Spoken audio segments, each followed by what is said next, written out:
Bismillahirrahmanirrahim. Assalamualaikum warahmatullahi wabarakatuh. Waalaikumsalam warahmatullahi wabarakatuh. Warahmatullahi wabarakatuh. Gimana kabarnya, sehat? Alhamdulillah. Alhamdulillah. Hari ini kita belajar membiasakan akhlak puji. Ya. Ada 5. Yang pertama ikhtiar, tawakal, sabar, syukur, dan qanaah.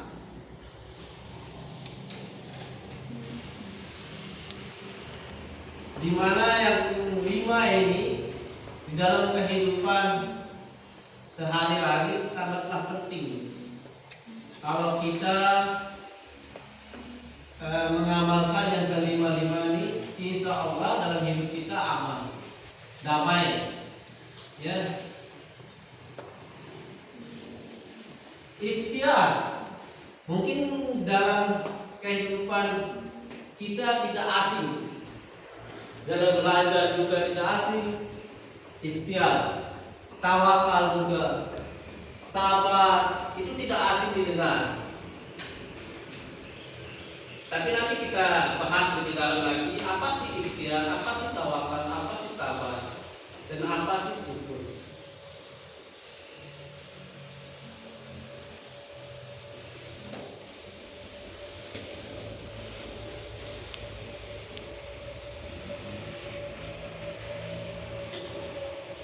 Yang pertama pengertian ikhtiar. Secara bahasa berasal dari bahasa Arab yang artinya memilih. Secara istilah ikhtiar adalah usaha sungguh-sungguh seorang hamba untuk memperoleh apa yang dikehendakinya.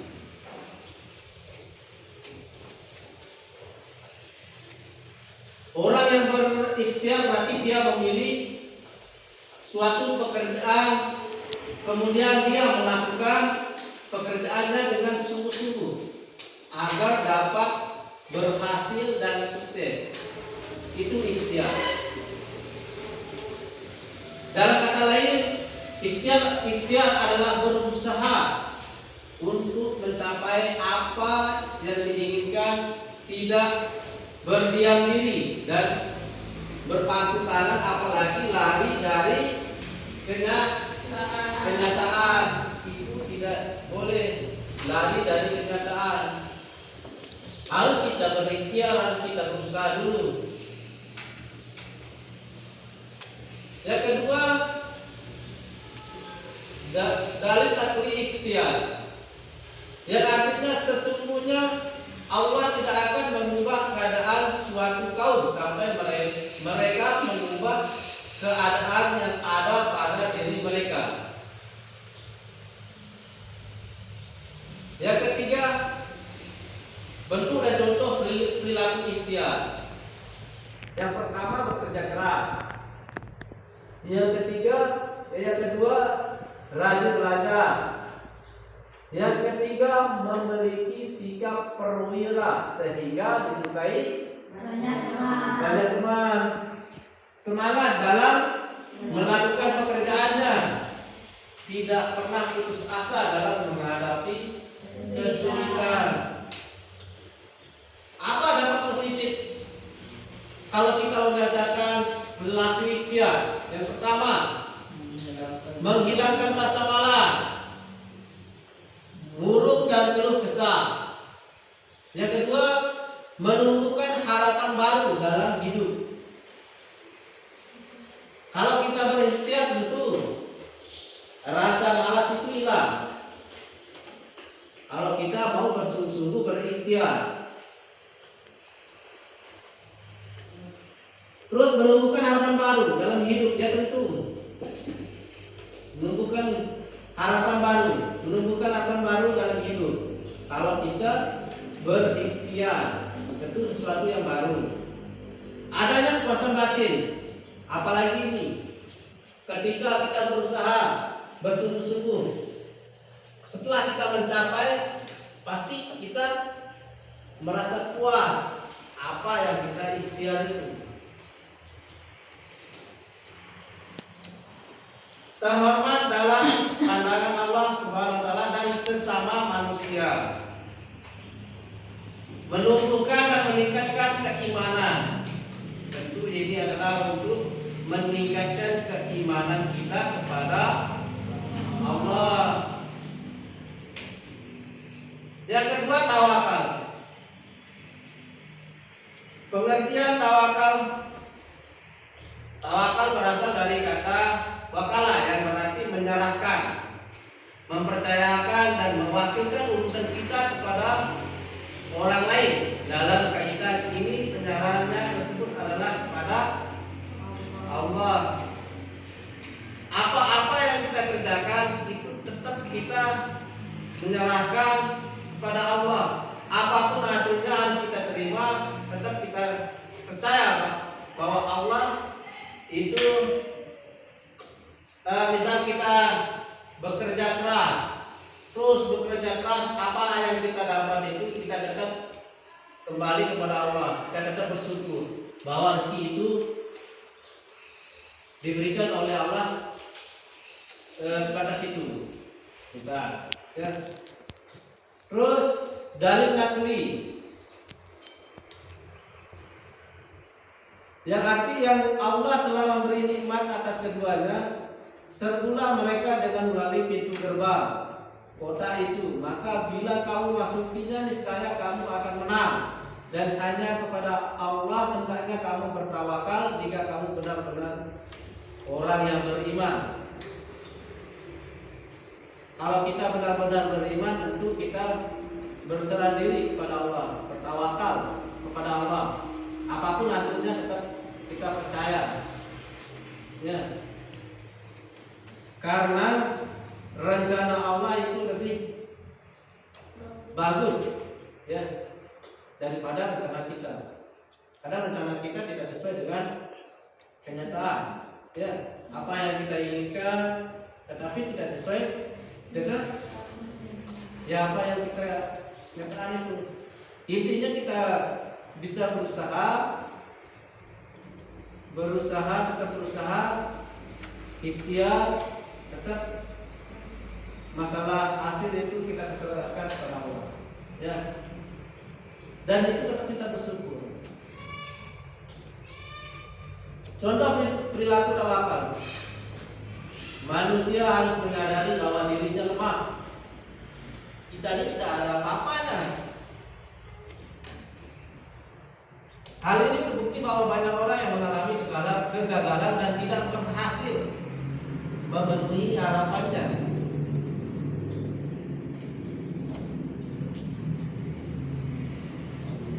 Manusia harus menyadari bahwa dirinya lemah.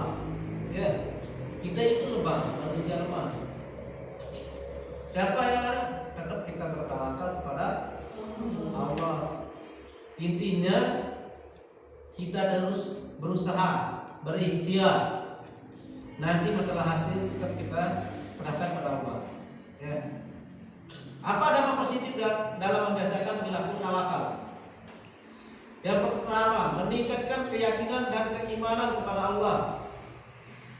Yang kedua, memperoleh ketenangan dan ketentraman jiwa. Tentu memperoleh ketenangan dan ketentraman jiwa. Karena semua yang kita usahakan tetap kita bertawakal kepada Allah. Kita berserah diri kepada Allah. Apapun hasilnya tetap kita terima. Itu makanya kita memperoleh ketenangan. Kalau kita tetap bertawakal kepada Allah. Mengurangi beban pikiran ya. Mengurangi beban pikiran tentu. Karena kalau kita tidak bertawakal tentu jadi beban pikiran. Misal kita harus gapai yang itu, harus seperti itu. Tetapi tidak kita gapai, tentu jadi beban pikiran. Lain lagi kalau kita bertawakal, kalau kita berserah diri kepada Allah.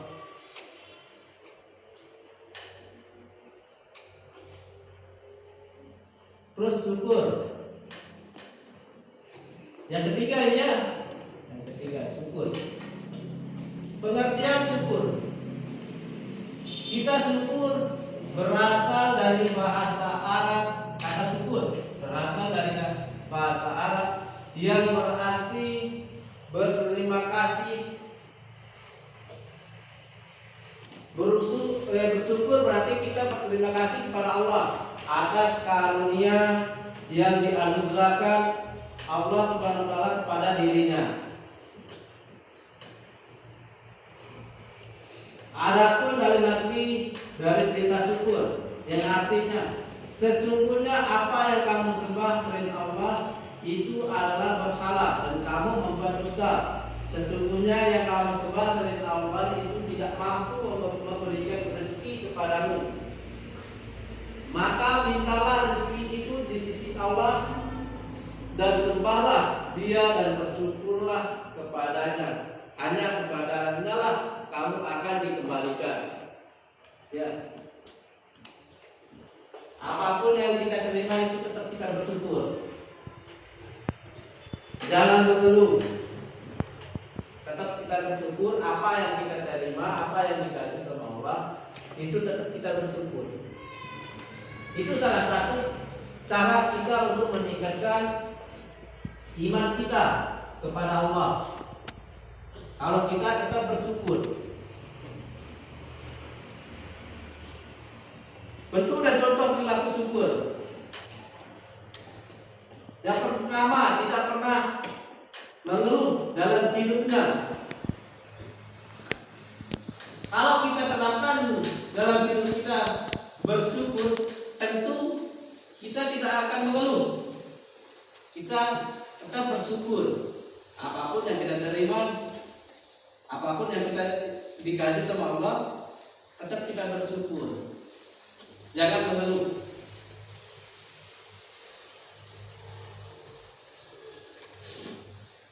Selalu mengucapkan alhamdulillah bila mendapatkan nikmat dari Allah. Contohnya, kita diberi makanan.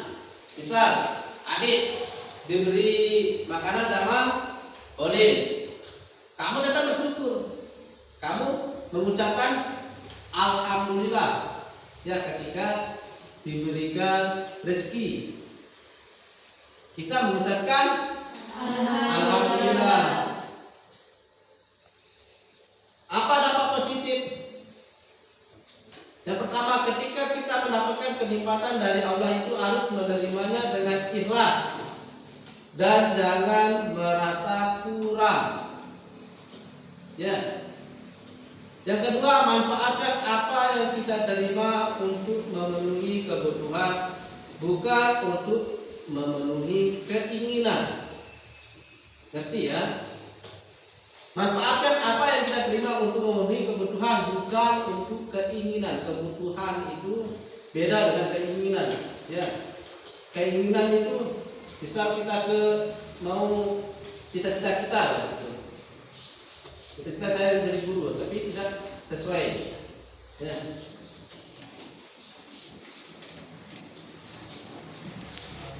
Terus yang keempat, sabar. Pengertian sabar. Sabar merupakan sebuah istilah yang berarti dari bahasa Arab menahan, mencegah atau tabah. Sedangkan dari segi istilahnya, sabar adalah menahan diri dari sifatnya, kegundahan dan rasa emosi. Kemudian menahan lisan dari keluh kesah serta menahan anggota tubuh dari perbuatan yang tidak terlarang.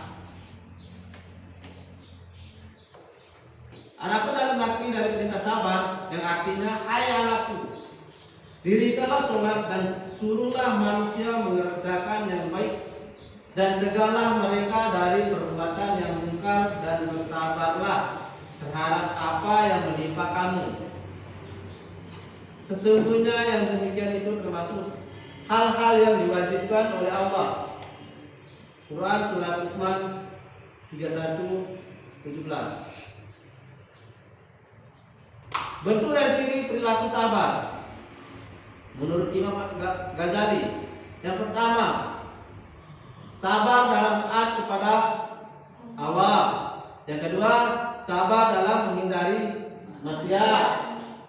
Yang ketiga, sabar saat menghadapi ujian atau musibah. Ya.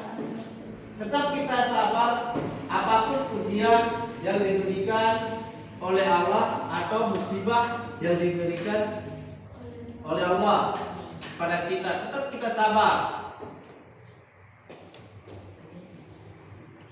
Karena kita hidup ini ya ibarat kita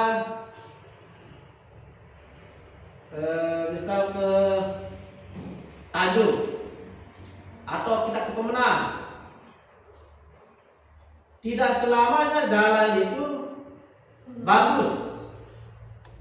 Pasti kita menemukan yang namanya berlubang, jalan rusak. Ya. Nah, di sanalah kita harus sabar.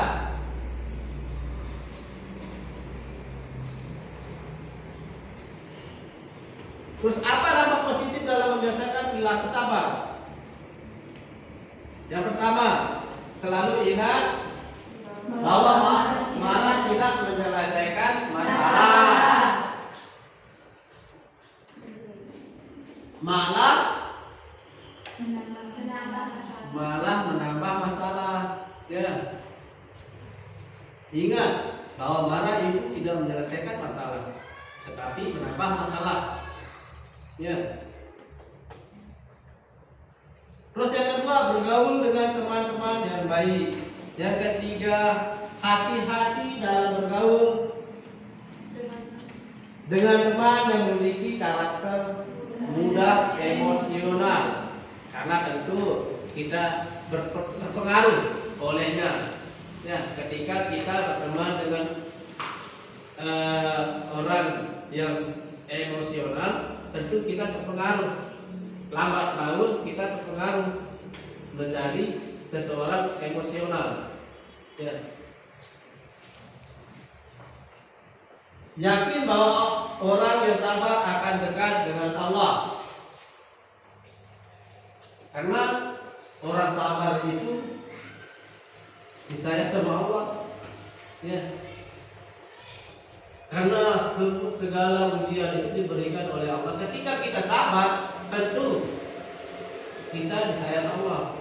Ketika kita sabar menghadapi ujian, tentu kita disayang Allah.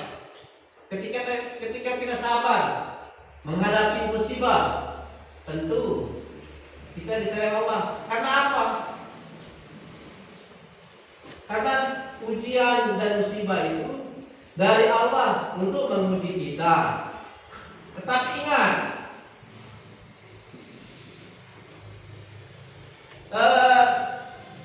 Allah tidak akan menguji seseorang melebihi batas kemampuannya.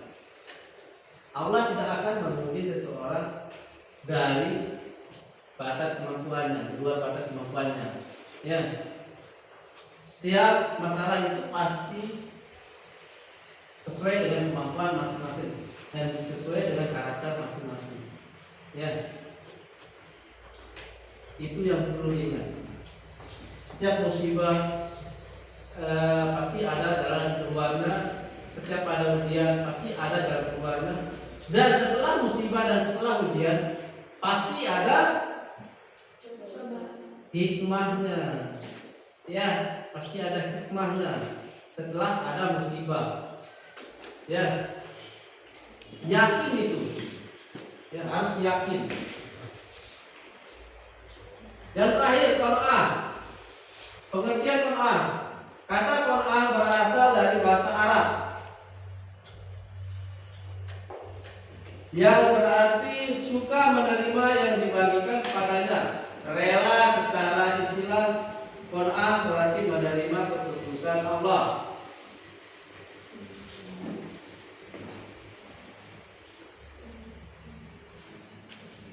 Bentuk dan contoh perilaku qanaah. Tidak pernah mengeluh dalam menghadapi kenyataan hidupnya. tidak pernah mengeluh dalam menghadapi kenyataan hidupnya. Kita tidak diperbolehkan untuk mengeluh. Kita harus sabar. Kita harus bersyukur dalam kehidupan kita. Jangan sekali-sekali kalian mengeluh. Terus yang kedua, merasa senang dengan apa yang dia miliki. Apa yang kalian miliki itu harus kalian senang, harus kalian syukuri. Ya. Tidak marah bila melihat orang lain sukses. Tidak marah bila melihat orang lain sukses. Dalam arti jangan iri kepada orang lain. Sifat iri itu dihilangkan. Karena rezeki seseorang itu sudah ditentukan oleh Allah. Ya.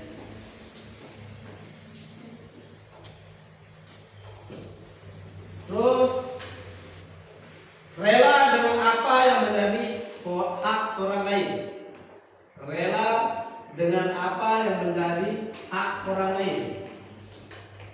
Yang terakhir, ikut senang bila melihat orang lain sukses. Nah, ini kebalikan dari yang ini. Merasa senang dengan apa yang dimiliki. Nah, ini tidak marah bila melihat orang lain sukses. Nah, ini ikut senang bila melihat orang lain sukses. Ya, ikut senang bila melihat orang lain sukses. Itu kalian ikut senang. Wah, alhamdulillah. Ya. Nah, dari yang kelima yang tadi itu, yang pertama ikhtiar, tawakal, sabar, syukur, dan pernah. Sekarang kita buka sesi diskusi. Membuat mungkin ada dari kalian ingin menanyakan, silakan. Saya ingin bertanya apa contoh-contoh dari ikhtiar. Contoh-contoh dari ikhtiar. Misal, yang pertama dari pelajar.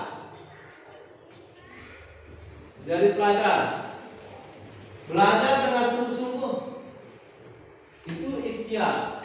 Misal kita menghadapi ujian. Ini sekarang ini kan kita menghadapi ujian. Kita harus belajar dengan sungguh-sungguh. Itu termasuk ikhtiar. Terus membuat jadwal. Apa jadwalnya? Jadwal bangun pagi, misal jadwal belajar. Terus jadwal main. Itu harus ada. Harus kalian susun di dinding, di tempat tidur. Apa belajar yang paling efektif, paling supaya mudah masuk materinya? Ada yang tahu? Waktu belajar yang paling efektif setelah sholat tahajud, sebelum subuh. Nah, itu kalian harus susun jadwalnya sedemikian rupa. Jam 4 bangun, sholat tahajud, lalu setelah sholat tahajud belajar. Setelah belajar itu tidak usah tidur, langsung ke sholat subuh. Setelah sholat subuh belajar lagi. Nah, terus setelah sholat subuh itu tidak usah tidur sampai paginya. Ya. Jam 7 sarapan, terus berangkat sekolah. Begitu. Pulang sekolah, sorenya belajar lagi. Gitu. Buat jadwal. Ya. Jam 4 bangun, belajar. Sholat subuh, sholat tahajud, belajar.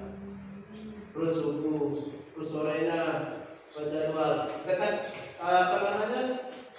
dengan hitungan, itu termasuk ikhtiar. Terus membaca buku dari artikel-artikel yang lain, itu termasuk ikhtiar. Masalah hasil itu kita serahkan kepada Allah, apapun hasilnya. Ya, yang penting kita sudah berikhtiar. Dengan apa? Kalian harus belajar, butuh belajar, membaca jadwal, buka-buka artikel buku-buku lain.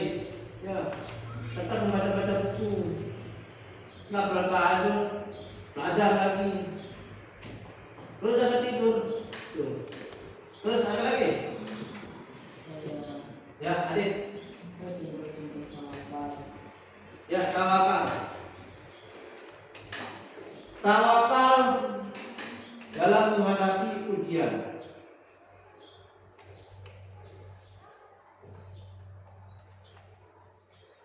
Misal dalam menghadapi ujian, siswa harus bersungguh-sungguh belajar, mempersiapkan diri menghadapi ujian. Tetapi kita tetap bertawakal kepada Allah. Masalah hasil itu kita serahkan kepada Allah. Itu tawakal. Kita hasilnya kita serahkan kepada Allah. Tetapi harus kita bersungguh-sungguh, ya, menghadapi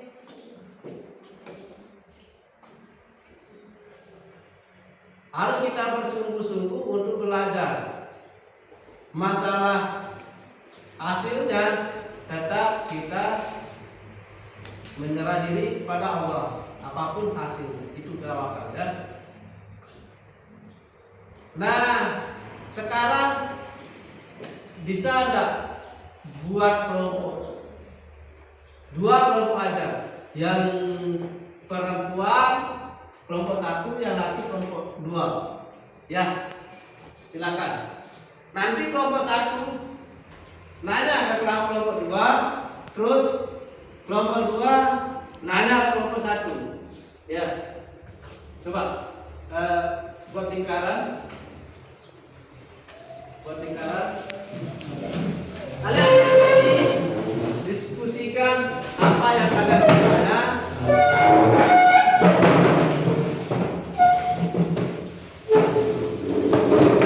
Ini kelompok 1 dan ini kelompok 2. Kelompok 1 mempersiapkan soal, nanti ke kelompok 2 siap-siap untuk menjawab, dan kelompok 2 membuat soal. Nah, kelompok 1 siap-siap untuk menjawab. Ya, silakan diskusi untuk membuat persiapan soalnya dan mempersiapkan jawabannya. Tetapi mengenai yang tadi itu, ya, tidak usah di luar dari yang tadi itu. Ya.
Lagi 2 menit.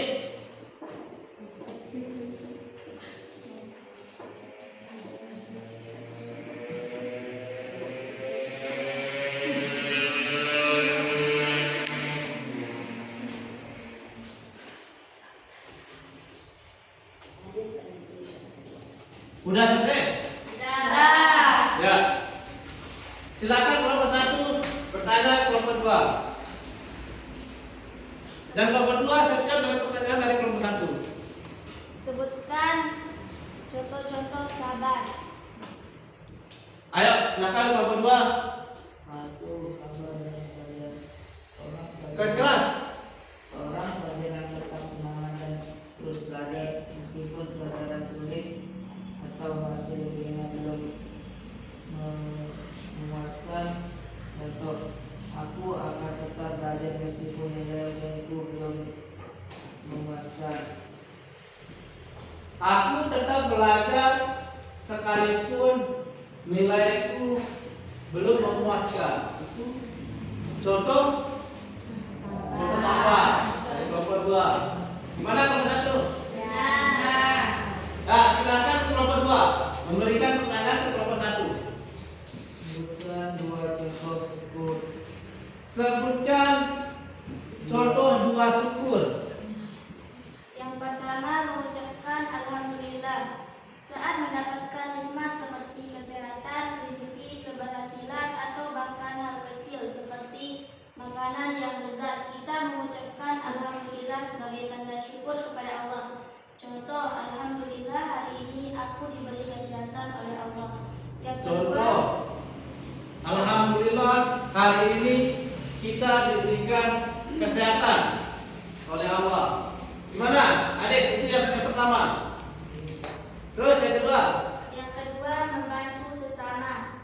Ketika kita memiliki kelebihan rezeki, kita bersyukur dengan cara berbagi kepada orang lain yang membutuhkan. Ini menunjukkan rasa terima kasih kita atas nikmat Allah. Contoh, aku menyisihkan sebagian rezeki untuk membantu tetangga yang sedang kesulitan. Ya, itu contoh yang kedua, membantu tetangga yang sedang kesulitan. Gimana, Dik? Ya.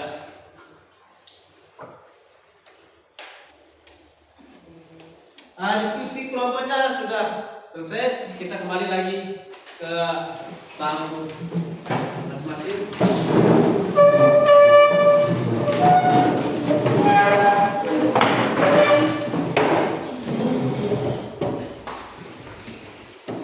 Sebelum kita duduk pembelajaran hari ini, ada pertanyaan? Kesimpulan dari Ya, kesimpulannya dari kelima yang tadi itu, yang tawakal, ikhtiar, sabar, syukur, dan qanaah. Dengan mempraktikkan kelima akhlak mulia secara berkesinambungan, kita tidak hanya meningkatkan kualitas diri sebagai individu yang beriman, ya, tetapi juga menciptakan harmoni dalam berinteraksi dengan sesama dan lingkungan sekitar. Akhlak terpuji menjadi lentera yang menerangi jalan hidup, membimbing kita menuju kedamaian batin dan keberkahan dalam setiap langkah. Jika kita mempraktikkan yang kelima ini dalam kehidupan sehari-hari, insya Allah hidup kita damai. Ya,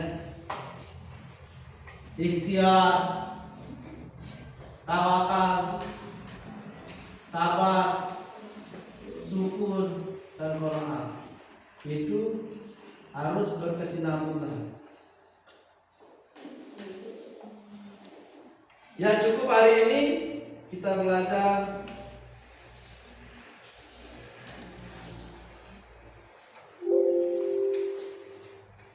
akhlak terpuji. Sebelum saya tutup, ada pertanyaan?